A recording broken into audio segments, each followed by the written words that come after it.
What's up, guys? Shouri here, and today we are hunting the hunters. I have the number 1 hunter, number 2, and number 3 all games for you. And this guy also had the number 10 Judex and like number 60 something chemist on his team. This was earlier in the season. These guys are just at that at this point. But these are very good players, and I wanted to show that Hunter, a character a lot of people think is the most OP, maybe tied with Fort, can be beaten even without using Hunter. I used 3 different characters on it, and I'm going to show you exactly what I did and exactly what you can do to beat them as well. And one of those characters happens to be Ruby. Ruby can be very hard for a hunter because of the way your shields work. So one thing hunters can do to take out hard players against them is to use their knockback and instantly shoot you in the head. That'll kill most things. But Ruby actually has more health and cannot be killed that way. Plus, their knockback does not go through your shields.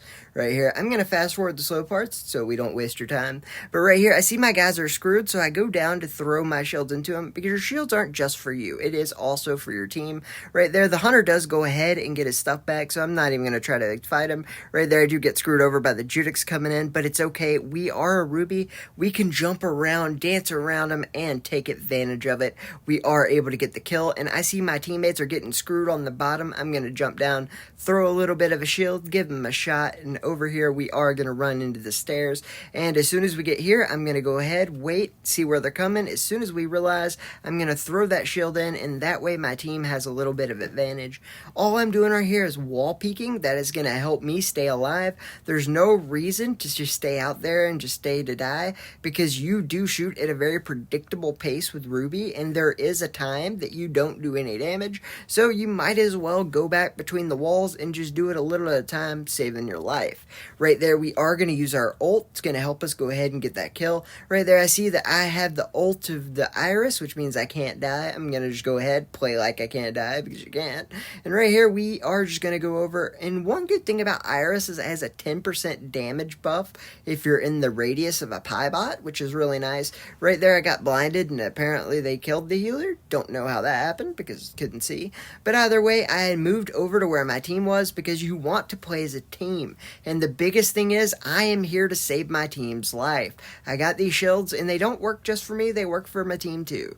And right here, we are going to just do as much damage as possible, but he does have a healer, so you got to be careful. We also have one, but Chemist does better burst healing, so it is a challenge. Right here, we're just doing a little bit of damage at a time. We aren't really worried about getting all the damage instantly, because we don't need to. We just need to play smart and play together. That is where you are going to get the best advantages at. Right here, he used his ult, and that sucks because it's really hard to kill him, and he does a lot of extra damage. I'm just doing my best to stay away from him. That way, I don't give him heals when he's attacking me. I do die again, but that's okay because that's a second death. We have a ton of kills. I mean, can't be mad at it, right? Right here, I'm going in to try to help my teammates, and we get them some shields. Remember, when your one pane dies, go to the next. You can usually block for at least 2 of the panes, no matter where they are at. And so that's something that's really helpful, is to remember, hey, shift and just basically make sure you're protected as much as possible. Right there, our ult does take out 2 of them. I realize the third guy's right there, and I have no help. So instead of taking them on by myself, like a hero play, which I would love to do, because in my head I can take anyone under any circumstances, I can't. But I was smart and just went back because I realized it was vodka, and I know he has a ton of trophies, so you might as well run away. And just make sure you have your team support, especially as a Ruby. You are your team's lifeline. Right here, I was going to go back around, but then they said like they were all coming this way. I think one ended up shooting me in the back or something. Yeah, I don't know. I was confused. It didn't matter. We ended up winning. But as you can see, we did go 9-2, and that saved the day. Right here, we are playing against the number 2 hunter in the world. And this one just happened. I wasn't recording because my iPad's full, but I did go back into the game log and use that to record, so glad that's a feature.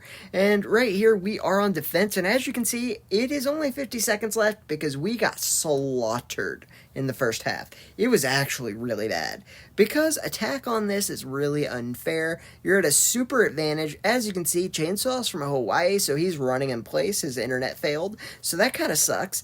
But what you gonna do? We don't have time to wait for him. I have to go out. I have to help my teammate, and we have to get all these kills when we have not been able to do this like the whole game. It was really not a great situation, but we were like, you know what? We can do this. We're not afraid. We got this. And we were able to take him out pretty easily. And this is the last guy. He's trying to just cause a nuisance because remember, if they get a kill, we lose because it is the last bit and they are under overtime. Right there, I realized I was screwed. I backed up, tried to heal. And then I'm going to have to come in and help my Jabali. Luckily, my Jabali shield was able to save me. I knocked their Jabali back. That way we can get as much time as possible with no contesting. And right here, I tried to get behind him, and man, that almost did not work out at all. Luckily, we were able to get the kill, and we are able to come out here. I basically waited for my team because there's no point in going alone, especially since we have the time to kind of take our time. And I'm just making sure that I light him up and watching for the Aletta because hunters can kill Aletta very easily, and then I can start to take out the hunter and worry about everything else.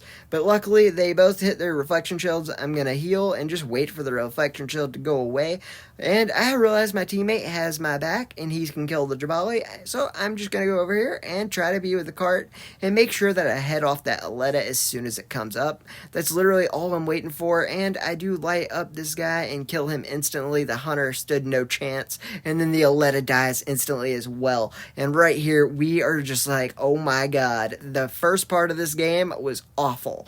But then we just go on a rampage on stage, baby. And it is just beautiful. It's like nothing can stop us. The invincibility we felt, I mean, second to none, man, I'm telling you. But luckily, we do take out the hunter again. And then the Aletta gets taken out by the Sentry turret as well. And now this guy is coming in. I just knock him back. Don't even got to kill him. Just got to get him out of the way.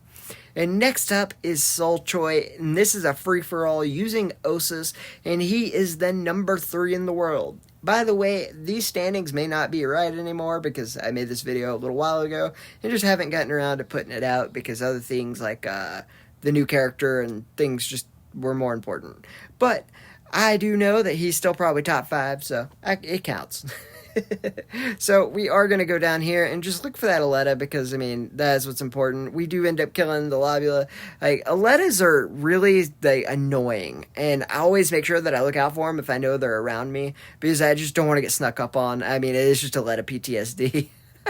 But we do miss a lot of shots right there, which is annoying. But luckily, we almost had the hunter. We get him low enough, though, and that is what's important. Right here, we do see some people fighting each other. We want to try to steal their kills, and luckily, we do take the Aletta down. And I see the hunter. I'm going to throw my shield so he can't do nothing, and it didn't work. He still killed me through the smoke. It was rough. Great job by him. As you know, he is pretty high trophied, so, I mean, it kind of makes sense he knows how to shoot people. But I do want to make one thing clear. I just don't want people to be intimidated by hunters. They are very good, but they're not to the extent that you cannot beat them, especially with other characters, or at a disadvantage, like on the payload, where we are attacking. Huge disadvantage. But that hunter barely won 1v1 against me. And the reason for it is hunters aren't that intimidating, guys. Like, even the highest trophy ones. Another thing is people with high trophies aren't necessarily that good. I mean, if you look at most of the people with super high trophies, all of them are on private, so you can't even see their stats. I mean, the best person I know is probably Rodeo, who doesn't have anywhere near the high trophies on any of his characters, really. And that's because he plays a lot of private matches and just doesn't really play rating games as much. He has been playing a lot lately, but it still makes him lower. And so you don't necessarily need to be intimidated by these ratings. A lot of people just get all of their rating in Escort. And there's a 9,000 rated Fort who has played like 780 games of Escort. And he plays like people who are 100 trophies. And so, I mean, I don't want you guys to be intimidated by rating is one other reason I made this video. And I might make another one where I beat all the top characters, like the number 1s for each character. I don't know, like if you guys want to see that series, I have a ton of games doing that, so I can definitely make it if you would like. But really, it's just that trophies don't really matter that much. It just means that this person plays a lot. They usually probably play as a group, and that's how they're getting their trophies. In this case, Choi actually, or Cho, I have no idea what his name actually is, but he plays a lot of free-for-all, and he gets all of his trophies by himself, so I don't really include him in that. But still, It just means you play a lot, really. You can do so much in this game if you just have the time. And right there we are able to kill the Lobula, and we have our teleporter down in case we need it, but they're about to kill both of them, so I'm not really going to use it. But that does mean there is a guy on our left. Luckily, I was able to get the hunter in the middle. We go 15-7, beating the number 3 hunter in the game. But that is by rating only, and that's what I want you to take away from this. Not only can you kill hunters, but even the ones with tons of trophies. And thank you to all my donators and channel members. I appreciate you guys, and I hope you all have a great day.